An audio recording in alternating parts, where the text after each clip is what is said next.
Buvęs Vokietijos žvalgybos BND vadovas Augustas Haningas dabar teigia, kad BND yra vegetarija tarp jėgos struktūrų, nes neturi galių, nes jų veikla politikų pažabota. Aš perdodu esmę, o ne žodis į žodį, panašiai kaip ir Lietuvoje yra kontražvalgyba bedantė. Taip ir Vokietijoje žvalgai skundžiasi, kad neturi visų galių įstatymų numatytų tam, kad jie galėtų vykdyti normaliai veiklą ir užkardyti grėsmes. Šią savaitę Vokietijos parlamente, Bundestage, komitete vyko diskusija dėl grėsmių nacionaliniam saugumui. Jame kalbėjo Vokietijos žvalgybos prezidentas. Ir ten buvo pasakyta daug įdomių dalykų. Vienas iš jų tai yra tas, kaip Rusijos žvalgyba šiuo metu Vokietijoje verbuoja agentus. Naujas būdas, išaiškintas ir labai svarbus ir mums. Taigi sveiki atvykę į mano kanalą ir pradedam. Taigi Vokietijos parlamente diskusija. BND vadovas dabartinis Martinas Jėginas sakė, kad šiuo metu yra ledinė taika, kuri gali labai greitai virsti karšta konfrontacija. Jis minėjo tai, kad privalome ruoštis tolimesniai eskalacijai. Parlamentaras Konstantinas von Noto teigė, užtenka ignoruoti žvalgybos darbą, užtenka ignoruoti jų perspėjimus dėl grėsmių, dėl pavojų valstybės saugumui. Kaip žinote, Merkel, kada buvo kanclerė, tai jinai praktiškai nekreipė jokio dėmesio į žvalgybos ataskaitas, į grėsmes ir taip toliau ir panašiai. Šios struktūros, šie padaliniai buvo, taip galima sakyti, apleisti. Toliau tęsė Konstantin von Noto. Pavojai, kuriuos kelia autoritarinės valstybės, yra itin rimta problema šalies saugumui. Ir jis ėmė raginti imtis aktyvių veiksmų kovai su šiomis grėsmėmis. Būtent tam komitete buvo kalbama apie tai, kad Rusija vykdo hibridinę ataką prieš Vokietiją. Tai ir kabeliai Baltijos jūroje, tai ir bepiločiai virš oro uostų ir karinių dalinių, tai ir bombos siuntiniuose, tai ir vienkartiniai arba vienos užduoties agentai.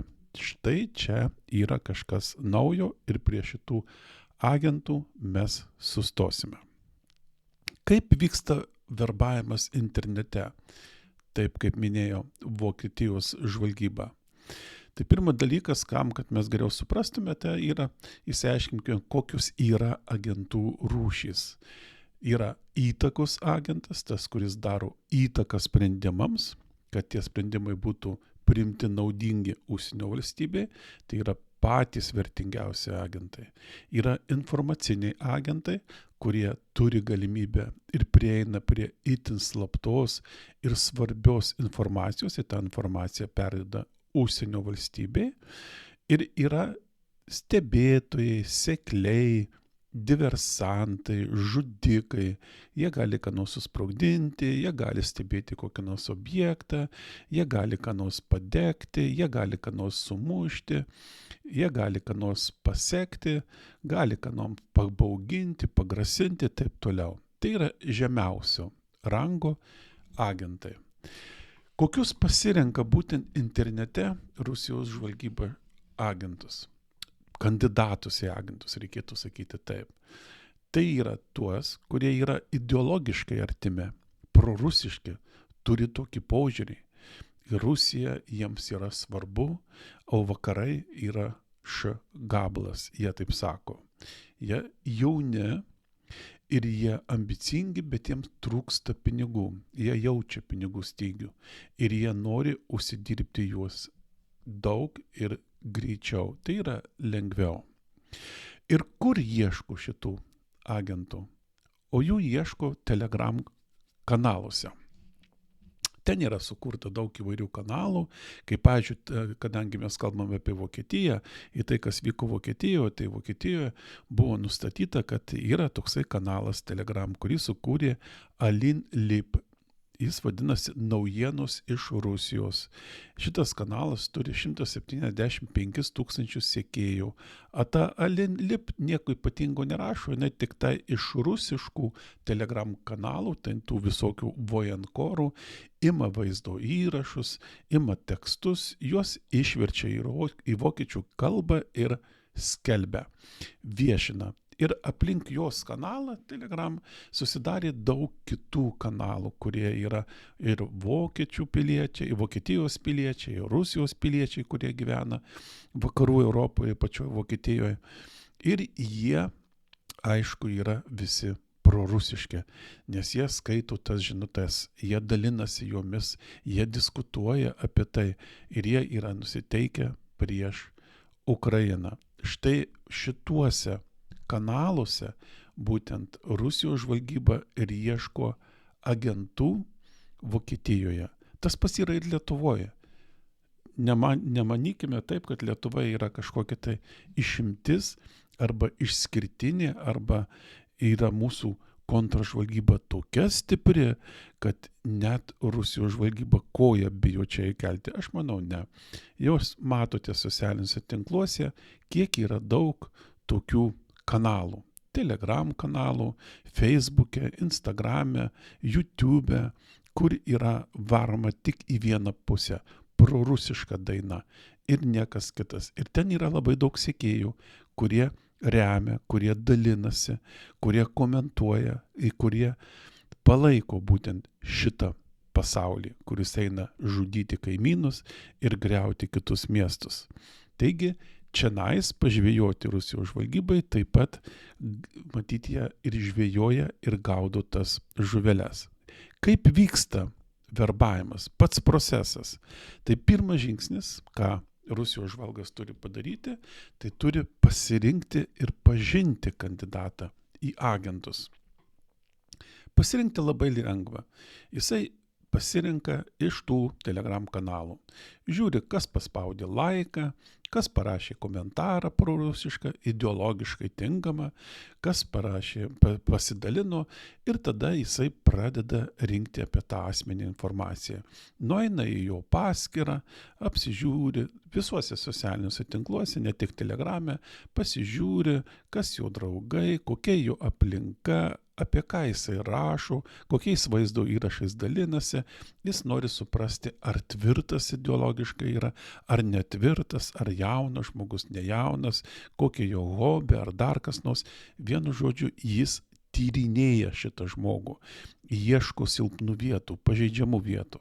Ir kada jisai išsiaiškina jo požiūrį, kuris tinka ideologiškai, amžių, jo interesus, finansinę padėtį, tada jis išeina į kontaktą. O kontaktas yra arba viešas, arba jam parašo paprasčiausiai žinutę Telegram kanale. Pirmas pokalbis būna, aišku, žvalgas būna pasiruošęs, jau jisai žino šitą žmogų, pažįsta, kuo jisai domisi, kaip jį galima užkabinti, kokią temą užkabinti. Jis jam parašo kažkokį tai užklausimą, tas atsako ir toks vyksta pasikalbėjimas. Jis kol kas yra nesvarbus, nelabai įdomus, svarbiausias čia yra žvalgui užmegzti kontaktą. Tas pasikalbėjimas po trupučiuką virsta į prašymą. Tai yra po kelių dienų, arba galbūt iš karto, jeigu mato, kad labai jau taip veržiasi žmogus į draugystę ir taip toliau, bet vienas galas, nei vienas, nei kitas galas nežino, kad kas yra kas. Ir kol kas niekam nėra atskleidžiama. Rusijos žvalgas tyli ir nieko nesako. Jis prisistato tokiu pačiu prorusišku, ideologiškai paveikto asmeniu kaip ir šitas. Ir tada ateina tas momentas, kada jie pasikalba, kad tas Rusijos žvalgas turi prašymą. Tai reiškia, iš tikrųjų, tai jis nori duoti jam užduotį. Užduotis būna visą laiką nepiktybinė, nepavojinga, visiškai tokia, faktiškai nereikalinga, jokio pavojaus niekam nekelianti.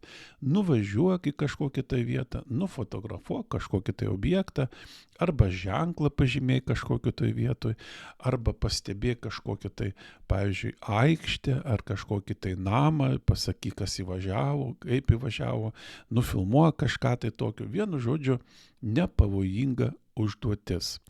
ir paprašo. Ir tas sutinka įvykdyti. Tai labai svarbus momentas šitam. Jeigu jisai sutiko įvykdyti ir jisai padaro, pagal prašymą žvalgo, nuvažiuoja, nufotografuoja, nufilmuoja, arba ten palieka ženklus kažkokius, tai jisai grįžta atgal ir atsiskaito už atliktą darbą. Viskas. Žvalgui tai yra labai svarbi informacija, reiškia, žmogus yra linkęs, žmogus eina į bendradarbiavimą. Ir jisai jam, aišku, padėkoja ir pasiūlo atlygį. Nedidelį, bet atlygį, kadangi tai atliktas darbas, jisai užtruko laiko ir praleido kažkiek tai pinigų, ten kurui ar dar kažkam tai, ir pasiūlo tą atlygį ir be abejo jį duoda. Ir tada, kada paima atlygį, kada jau tas ryšys užsimezga, tada Rusijos žvalgas pasiūlo pereiti į saugesnį bendravimo kanalą. Tai yra arba signalą, arba vairę. Kad niekas nežinotų, niekas nepastebėtų, kad jie būtų saugesni. Ir kada jie pereina į tą kanalą, tada tas Rusijos žvalgas ir prisistato, kas jis toks iš tikrųjų yra ir ko jis iš jo nori. Tada įvyksta verbavimas. O verbavimas įvyksta dviems pagrindais. Ideologiniu pagrindu, tipo vakarai, gabalas, juos reikia naikinti, juos reikia keisti, Rusija kenčia nuo vakarų, vakarai nori Rusijos išteklių, nori sunaikinti Rusiją, vienu žodžiu taip toliau ir panašiai, jūs puikiai žinote, kaip tai galima užsidegti, užvaryti žmogų, tas, kuris yra Rusijos mylėtojas. Tai yra ideologinis pagrindas, bet visada, visais atvejais, nežiūrint kokiu pagrindu yra asmuo verbuojamas, yra palaikymas materialiniu pagrindu. Už atliktą darbą yra mokami pinigai. Ir tai yra svarbu kitai pusė. Taigi, įvyksta verbavimas. Mes turim bendrą idėją mušti priešą ir už tą idėją, už tą mušimą aš dar tau sumokėsiu pinigų. Ir tada prasideda darbas. O darbas būna toks paprastas. Ką nors padegti, ką nors sumušti, ką nors sudaužyti, ką nors nufilmuoti, kur nors nuvažiuoti, palikti kokius nors daiktus, palikti kokias nors kameras įtaisyti ir taip toliau. Jų yra begalė daug. Rusijos žvalgas dėl šito agento daug galvos nesuka. Jam nusispjaut. Paklius jisai į kontražvalgybos rankas, nepaklius, pasodins jį į kalėjimą 10 metų, nepasodins. Jam svarbiausia, kad jisai atliktų nors vieną rimtą užduotį. Ir tai viskas, nes tokių agentų jisai turi ne vieną, 10 prisiverbuoja. Žemiausio lygio agentai. Taigi, darbas atliktas.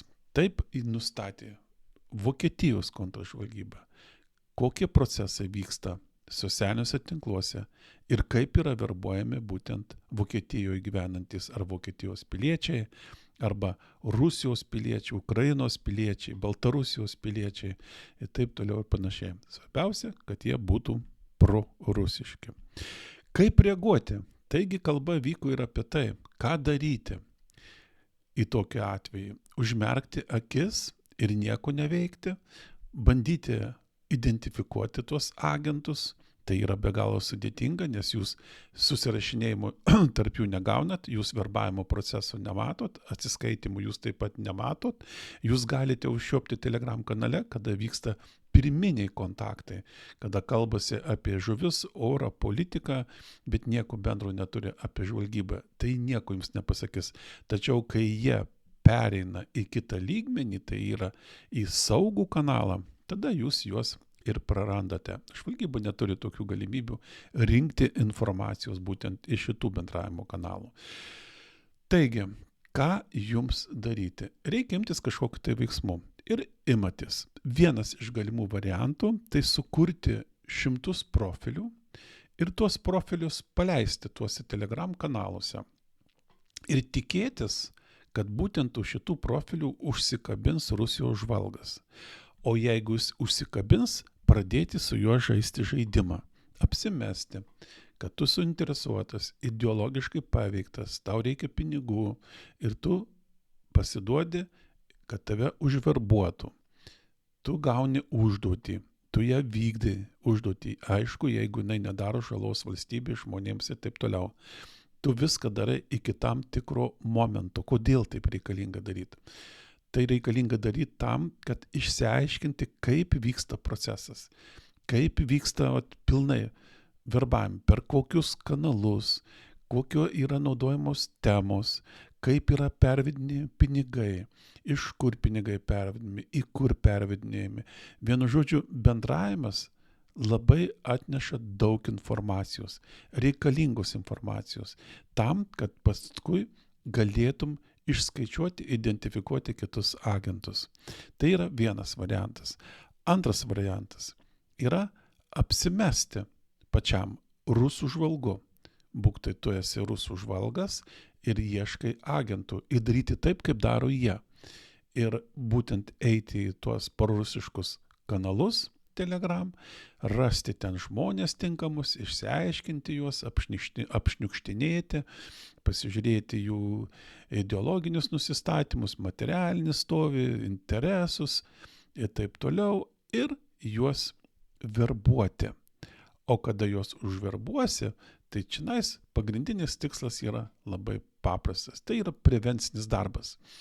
Tu jį užverbuoji, o paskui duodi jam per galvą ir pasakai, štai kur tu pakliuvai, į kokius tinklus, į kad tu galėjai atsidurti į kalėjimą. Ir jeigu pasakai, dar bandysite kažkur tai susisiekti su kažkokiu, tai ieškoti kažko, tai jūs tikrai būsite patrauktas baudžiamojon atsakomybėn. Visą šitą informaciją reikia paviešinti visur, kur tik įmanoma ir ypatingai tuose Telegram kanaluose, kad visi žinotų ir visi bijotų, kad jie gali pakliūti ne ant tikro rusų žvalgo, bet pakliūti ant kontržvalgybininko, kurį jis suims taip stipriai už tam tikros vietos, kad bus smarkiai skaudu. Ir trečias variantas tai sukurti 1000 tokių profilių, juos paleisti. Ir tikėtis tai, kad rusų žvalgai ant jų užsikabins, ne ant 1, ant 5, ant 10, ant 15 ir pradės su jais dirbti, kalbėti, šnekėtis, kur tas darbas galų gale prives prie nieko. Jis jokių rezultatų nepasieks, bet praras labai daug laiko. Tai nors ta laiko atkarpa, kada žvalgas bus kvailinimas, neva tikru agentu, tikru žmogumi, bus galima ramiau pagyventi, nes žala, kažkokie tai kenksmingi veiksmai valstybei, visuomeniai nebus atlikti. Taigi, jie tai sugalvojo, kaip reaguoti, bet tie patys žvalgai sako, kad yra įstatymai Vokietijoje, kurie daug dalykų jiems neleidžia imtis tų veiksmų tokių. Ir todėl buvęs Vokietijos žvalgybos BND vadovas Augustas Haningas sakė, kad BND yra vegetarija tarp jėgos struktūrų, nes neturi galių, nes jos galios yra apribotos, nes politikai, Vokietijos politikai prie Merkelio, būtent jų veiklą stipriai pažabojo. Taigi va, taip pat kaip ir Lietuvoje. Taigi ačiū Jums visiems už dėmesį, ačiū už komentarus ir ačiū ypatingai tiems, kurie prenumeruojat mano kanalą. Ir iki kito karto.